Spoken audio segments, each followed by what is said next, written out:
What's up, PV Clan? Alex Espion here, and welcome back to the next episode of the Pokemon Red Randomizer Nuzlocke. Have you heard of the legendary Pokemon? The legendary Pokemon, do they mean like legendary Pokemon as in like an actual legendary Pokemon, or do they mean Arcanine? Because in case y'all don't know, Arcanine is actually in the Pokedex listed as the legendary Pokemon, even though he's not in fact a legendary Pokemon. A very interesting piece of Pokemon trivia that is honestly quite confusing. And I don't know why he would be listed as legendary Pokemon, because I don't think it's as if in Gen 1 legendary Pokemon didn't actually exist. And like, oh, that terminology was developed later. Like in Gen 1, Arcanine was the only legendary Pokemon because he was like the one that was called the legendary Pokemon. And then like legendary Pokemon weren't called legendary Pokemon yet. Like I don't even think it's a situation of that. I just think that for some reason legendary Pokemon existed, like that was a category of Pokemon, and then they decided to call Arcanine the legendary Pokemon, even though there's already a term for legendary Pokemon. Because I don't know, I guess they just like really wanted to confuse everybody. But anyway, welcome back to the series. If you missed the last episode, then go ahead, check it out, by all means. It was pretty good, it was pretty darn good. I talked a lot about Super Mario Odyssey, and we fought a bunch of trainers. We were making our way to, whatever city Koga's in, I believe it's called Fuchsia. And we're still on our way there because I thought we'd get there in the last episode, but we just didn't. Like, it was quite a bit longer of a quite a bit longer of a trip than I remembered it being to get from Lavender to Fuchsia. But I think that for real this time, we will make it in this episode. But yeah, anyway, in that last episode, I was talking a lot about Super Mario Odyssey, and I do think that I will do a lot more of that, because in general, this is not going to be like an episode where it's like going to be easy to commentate on the actual game. This is going to be a episode that is definitely more centered around my commentary on other games than this one, because we're going to be fighting once again just a bunch of trainers. Why? Why'd I lose? Because really, okay, I think that we will probably get to Fuchsia today, because yeah, like, it's just round this corner, and then, like, down this line. Like, there's a straight line, it's a straight shot to Fuchsia from here, but there's a bunch of trainers in the way. But, like, I feel like, considering there's no more, like, bends, there's no more, like, paths you have to go down, it's, like, just this path, and, like, yeah, it's got a lot of trainers on it, but I think we're fine. Like, I think that we can get through all those trainer battles. I don't recall there being that many. Like, obviously there's a lot, to the point where it will take up the whole episode, but I don't think it will take any more than that. Anyway, I'm not into it, but okay, let's go. Okay, so, like, is that just like a thing that has to happen? Like, if I lock eyes with a trainer and he's not into it, like he just doesn't want to battle, do we have to battle anyway? Is that just like trainer law? Like, if you lock eyes with a trainer and then they don't battle, you just like get arrested? Like, it's like, I'm not into it, then don't battle me. It's like, I don't understand what the big deal is here. Like, why is he saying he's not into it and then battling me anyway? Is it literally just like illegal to look at someone and then not battle them if they have Pokemon? But yeah, anyway. I was talking about Super Mario Odyssey, and I pretty much finished my thought last episode about Princess Peach and Bowser and how their personalities were, like, enhanced upon? I feel like that's not the right term, but I'm sure y'all know what I'm trying to say. It's gonna bug me that I can't find the right term, but there's definitely a term that I'm thinking of that I cannot think of, like, what it is. But there's definitely an easier way to say it than enhanced upon. There's definitely a more common phrase for what I'm trying to say. I just can't think of it. But anyway, wow, we are just like, our entire team is like in bad condition right now. My gosh. Everyone is below half health, which is always dangerous in a Nuzlocke. I'm very scared this Weezing is going to explode, but I don't know anything that I can switch into that could actually take it. So I think I'm just going to keep Gerald in and hope it just doesn't. Because, like, in future games, I think Weezing would have an explosion at this level, but I don't think in Gen 1. I don't think a whole lot of things in Gen 1 have explosion. Like, Voltorb? Electrode, maybe? I feel like, yes, Weezing is a giant ball of gas, but at the same time, I feel like, for some reason, it's not as prone to explosions in Gen 1 as it is in future games. But, oh my gosh. Yeah, I think we should just go back to the Pokemon Center at this point. Because our team is looking like... They've looked much better. Honestly, this is kind of scary, how terrible everyone looks. Kyle has the most health left out of everyone, with 54 to everyone else's, like, 20s or 30s health. So, Also, just like Ninetales, I didn't even think about. I was just looking at the health, but I didn't even think about like the type matchup. Like Kyle is definitely the right choice here, and they used Roar, but for some reason we were unaffected. I don't know why that is. Did it just miss, or can they not roar us away if we just switched in? I don't know. I don't know how Roar works off the top of my head. But yeah, we got the super effective Earthquake. If it wasn't super effective, it probably would have killed because we were quite a considerable level above it, and Earthquake is just broken. I knew it.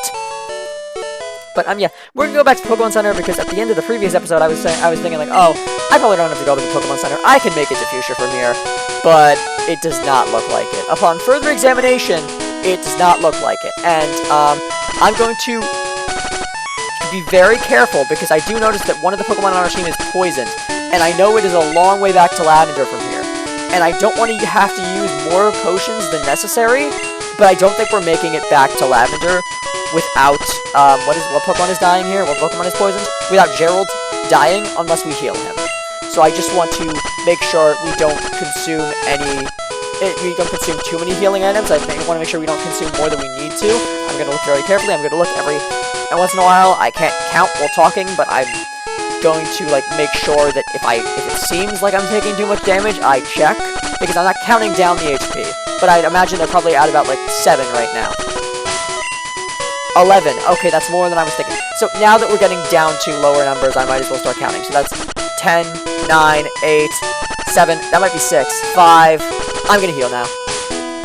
Yeah, they have. Oh, they're at 6 still. But yeah, we're definitely not gonna make it. We're gonna have to use one healing item at least. What is the weakest healing item we have? We do not have any potions, so Super Potion would be our weakest healing item because Lemonade, I believe, heals more in this game. In some games, I believe it's equal to Super Potion, but in this game, it is not. I think. Maybe? I feel like Lemonade is 60, but yeah, 50 health, that should do us for getting back to Lavender before Gerald dies. That should be enough health for us to get back to Lavender without any deaths occurring. But yeah, I think that like Super Mario Odyssey is one of the few Mario games where I can sort of argue both sides, because like there are I feel like in Super Mario Odyssey, the pros don't really outweigh the cons, and the cons really don't outweigh the pros. Like, it is such a, like, if you hate Mario Odyssey, I get it. If you love Mario Odyssey, I also get it. Because there are so many things about the game that are really good, but there are also so many things about the game that are really bad. It's like, really, I can see both sides of the argument, which is something I can't say for a lot of Mario games. Because for a lot of Mario games, it's just like, I love this game, absolutely. But for Mario Odyssey, I can identify, like, hey, this is cool about this game, but I really don't like this. It is... I like everything, is the thing. Like, I am not a harsh critic of many things, and so it is easy for me to argue both sides, but, like... And, like, usually I don't have to. Usually I just, like, love everything. But Super Mario Odyssey, I'm not too big of a fan of, so I'm able to argue both sides. I'm able to argue that I hate this side, but that doesn't mean that, like, it's still a Mario game, and I still love Mario games, so I'm still able to, like, identify, like, this is why I like this. This is really cool for this reason. Because it's Mario, and I'm not going to judge Mario harshly. I don't judge a lot of things harshly, especially not Mario. But we are down to 9, and I don't think we are making it back to Lavender without more healing. Let me just see. We have 6 left.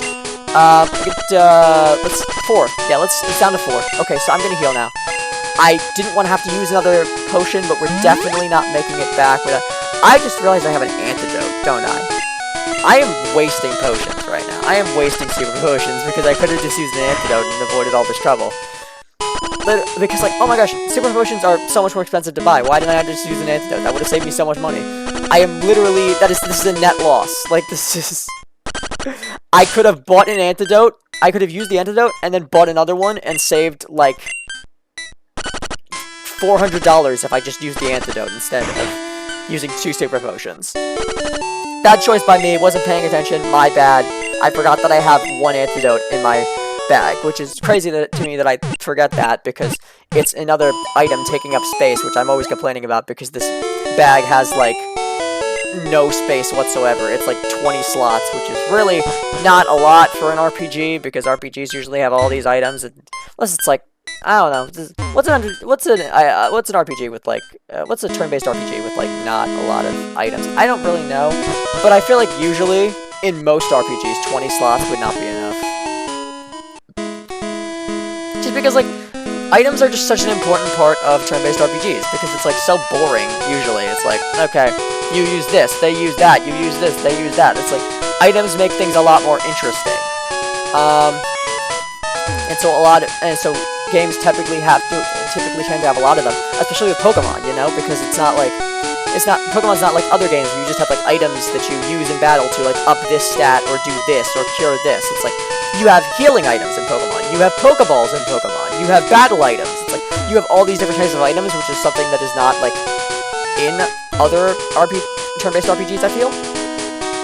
But, yeah, just, like, one thing that is cool about Mario Odyssey, obviously I said, like, before, I don't like the Broodals. I prefer Koopalings, which I don't know how people would feel about that, because I know the Koopalings tend to get a lot of hate. Because, like, yeah, I get that they're repetitive, I get that we've seen them a whole lot, and the Broodals are new and interesting, but at the same time, it's like, they're bunnies, man, it's not that cool. Like, one of them pukes all over the floor. It's like, they're not intimidating. I'd rather just continue to go with Bowser's children, me personally. I prefer them.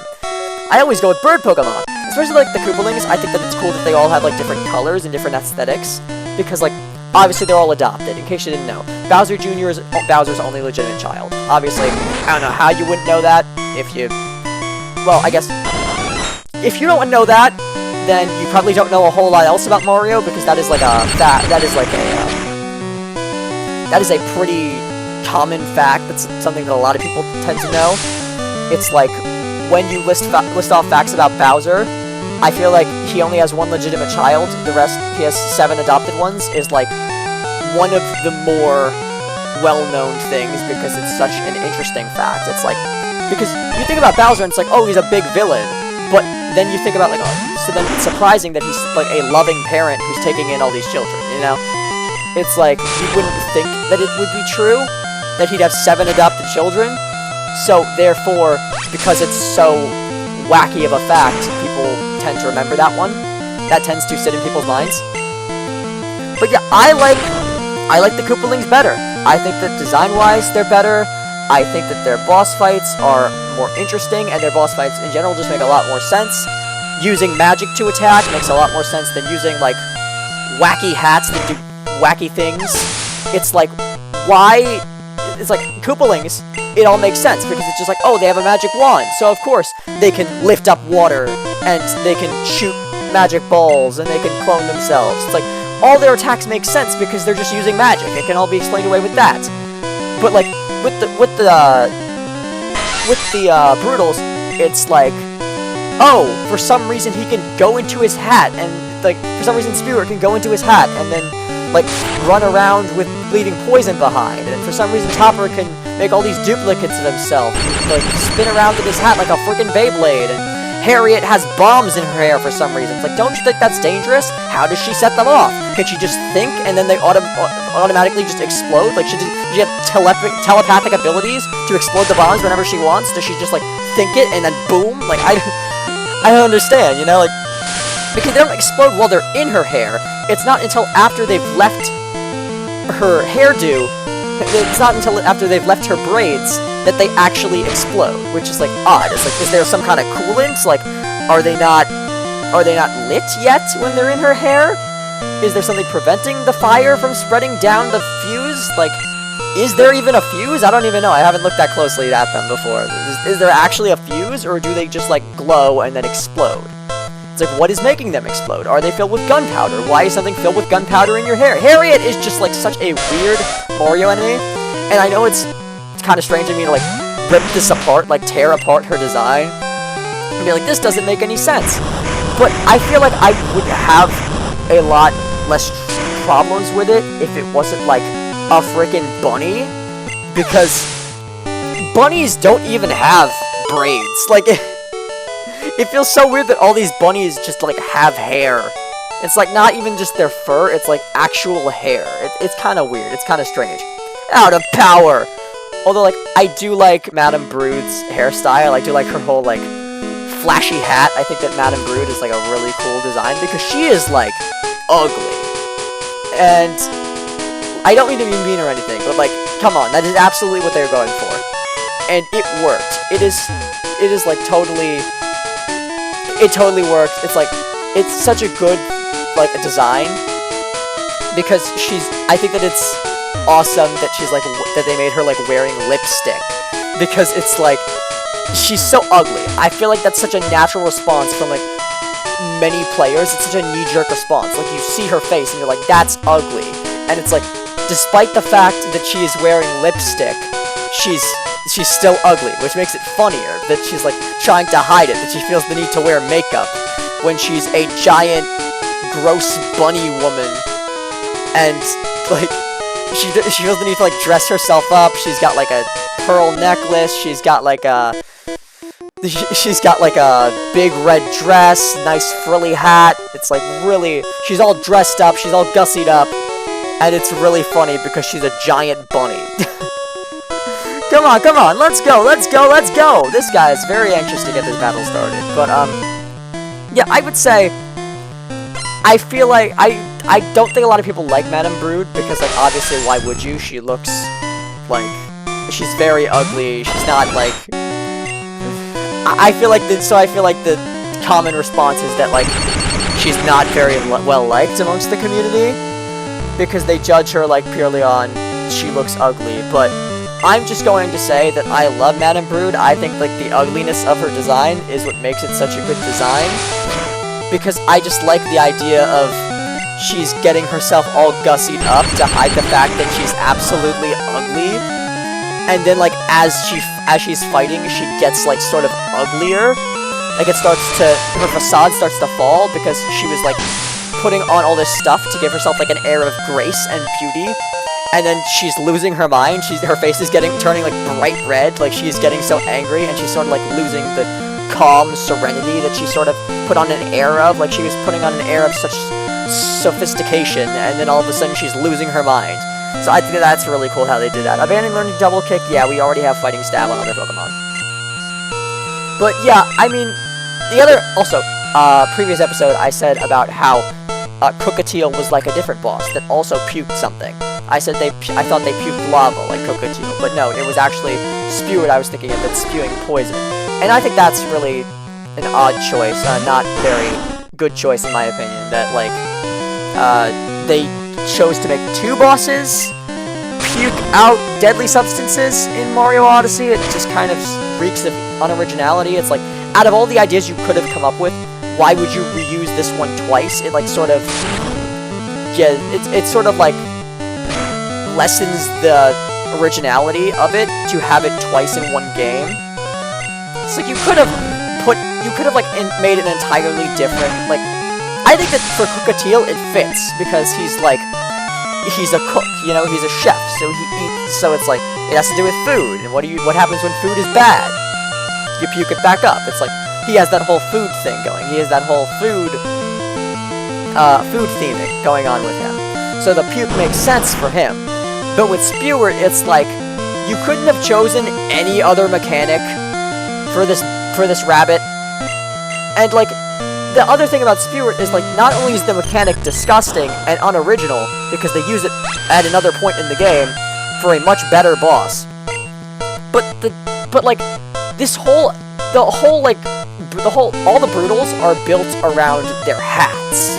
So, like, Topper goes inside of his hat to hide, and then, like, pilots it around, like, spins around in it, and he uses his hat, he, like, duplicates his hat, so he gets more and more. And he spins, and then uses it, like, as a firebar type of mechanism, so that his hats take up a lot of space, and they are, like, spinning around the battlefield, and you have to, like, jump over them. Topper's main mechanic is that he's, like, duplicating his hats and hiding in them, and, like, as the battle goes on, he's getting more and more hats, and that's how he fights. He's, like, abusing his huge amount of hats in order to confuse and distract the target. The target being Mario, of course. But, yeah, like, Topper does that with his hats. Harriet, her hat works as a UFO, because, like, yes, it's cool, yes, she's, like, yes, her main plan of attack is to just, like, throw bombs from her braids at you, and she, like, flips her head forward, which flips the bombs out of her braids, onto the floor, which then explode into a fiery, sort of a fiery spot on the ground, and leave like a fiery spot down on the ground. They set a fire on the ground, which becomes a sort of obstacle for a while. And that is her main plan of attack. However, how the hat comes into play, and that's very important that the hat does come into play here, is that she, and I kid you not, in case you've never played Mario Odyssey, in case you've never seen this boss fight, it is a little bit insane. It is one of those moments where I'm like, see, the Magic Koopas can use magic. How on earth are the Broodals doing this? But, arg, lost, get lost! But yeah. So basically, what Harriet does that involves the hat is that she goes into it. She, like, puts herself, she goes, like, up into it. Her entire body goes up into the hat, and the hat begins to fly around, drop at, like, a UFO, drop in, like, a UFO type of formation where it's, like, fast and zooming around rather than, like, slowly flying and picking up speed. It's, like, it travels in intervals. It's, like, boom, boom, boom, like, almost, like, teleporting around like you'd see a UFO kind of do. You look gentle, so I think I could beat you. But, yeah. Basically what she does is she zooms around like a UFO in the hat and spews bombs out of the bottom. And like obviously this boss fight is less about the hat and more about the bombs on her braids, but it is still very much about the hat. It is still a very important part of the boss fight, which is important because like this Super Mario Odyssey in and of itself is a game about hats. Mario has this hat that helps him. Bowser has this hat that helps him, and therefore all the wedding planners, the Broodals, should have these hats that are very important to their boss fight. And Topper does, and Harriet does, and Rango does, because Rango, what is the big deal with his hat? It's much more important to his boss fight than Harriet's is. What his hat does is that it is a saw blade. It works as a saw blade, so when he throws it away, first of all, it has a spike on the top, which can retract and which can like retract in and out. And so what he does is he throws his hat, and the spike, he throws his hat, the bottom of it up. Well, no, he doesn't. Okay, so he throws his hat, it zooms forward, and then you have to hit it in order to turn it over because it is a saw blade. It is a saw blade coming towards you. When he throws it, saw blades come out of the sides. And so then, you must hit it with Cappy in order to turn it over. When it flips over, it reveals that the underside of the hat, the part that is on his head, the part that is touching his head, is actually one of those bouncy flowers that Mario uses to jump up to high places. And so you jump on that, and then you fall down on him from above while his head is exposed because his hats are still on the ground. Obviously, like Topper, this fight is entirely reliant on the hats. And obviously Harriet was relying on the hats a decent amount. Spewits, on the other hand, the hat seems to be an afterthought. As, quite literally, all you have to do is knock off... because, like, quite literally, the hat serves little other purpose besides giving him an extra hit. Because you cannot jump on his head, because there's a hat. You cannot jump on his head unless his hat is off. So you have to jump on him, and then jump on him again. You have to jump on him once to get the hat off, and then jump on him again to actually hurt him. And what his plan of attack is to spew poison. Obviously, his name is Spewart, so I'm sure you guessed that. His plan of attack is to spew poison out of his mouth. He's like throwing out poison, which he puts in which he just like spews out around him in all directions like a sprinkler. He spins, spewing poison out of his mouth, and it makes like a giant puddle of poison around him. No, wrong. Yes, right. So basically, hold on, let me just read this person's dialogue first. Oh, you're a little cutie. Thank you. So basically, if you were listening to what I just said about Spewit's plan of attack, you will notice that nowhere did I mention a hat, and that is because he only uses the hat while he is actually attacking you. While he is actually trying to attack you, he uses the hat.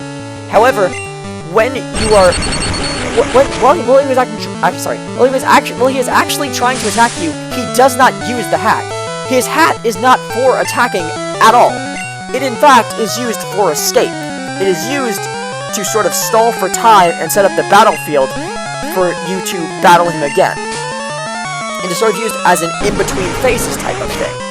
Because while he's fighting you, because your goal is to jump on him, and he is spewing poison at you at the same time. This is sort of a battle phase of the battle. This is the part where you are both at odds. You are both trying to attack each other.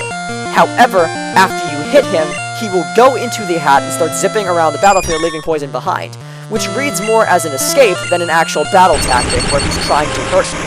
In fact, he will not even, in most cases, he will not be even going towards you. He will just be zipping in directions in order to place down poison. And, like, yes, this can be seen as a sort of attack, because he's placing down poison for you to run into later, but at the same time, it is much more of it reads as much more of an escape. Stalling for time, sort of. And, like, if you read it this way, then it's clear that he's not actually really using the hat to attack. Instead, he is simply using it as an escape plan, something in between the attack. It is not his attack. The hat is not being used as his means of attack. It is being used as a plan B, an escape plan. When things are going wrong, when he gets hit, he goes into the hat. The hat seems to be some sort of afterthought with the battle, because that is not how he fights. He does not fight using the hat. Unlike all the other Broodals, he's not using the hat to fight. He's using the hat as a plan B to sort of escape, to evade Mario. You look so cute too! So, anyway, this guy up ahead there's quite a few trainers up ahead. I'm sorry guys, I said that for real this time we'd be getting to Fuchsia City in this video, but we still have not. So that finishes up my Mario Odyssey rant for now, and that finishes up the episode itself as well. So thank you all so much for watching. We will get to Fuchsia City next time, probably, maybe, definitely. Yes, definitely we will get to Fuchsia City. I will not end the episode next time until we get to Fuchsia City. Next time, we will get to Fuchsia City, I promise. So, thank you all so much for watching this episode. Make sure you like, comment, and subscribe. And I will see you all next time. This is Alex Espion, signing off.